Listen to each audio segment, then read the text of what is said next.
Je pense qu'il y a, pour moi, il y a, enfin, ça, c'est ma vision personnelle. Maintenant, peut-être que pour d'autres, c'est autre chose, hein. Mais pour moi, il y a ce qu'on appelle les 4 volets de la pratique de Fo Fo Pa, qui qui permet de comprendre que les actions que nous avons ensemble sont également le fruit de l'action que nous avons d'abord sur nous-mêmes.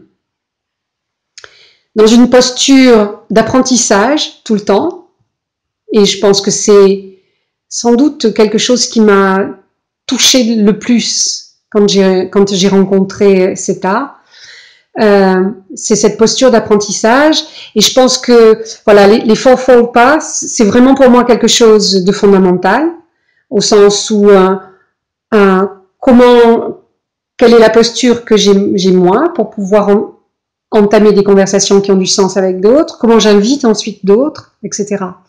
Et comment, en tant que groupe, on travaille ensemble, on co-crée ensemble.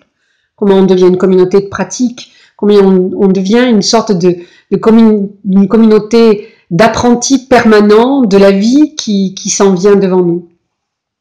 Ça, c'est probablement la chose la plus importante.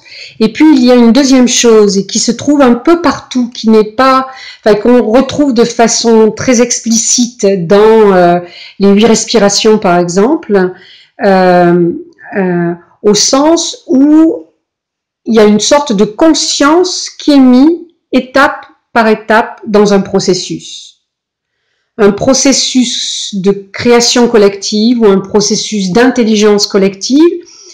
On peut le voir comme quelque chose de tout entier, mais Awash a eu la sagesse, d'une certaine manière, de poser des étapes extrêmement précises, et cette conscience que donnent ces étapes, elle est fondamentale pour que les processus d'intelligence collective soient pleins et soient maximisés, plus efficients. Voilà, plus efficients.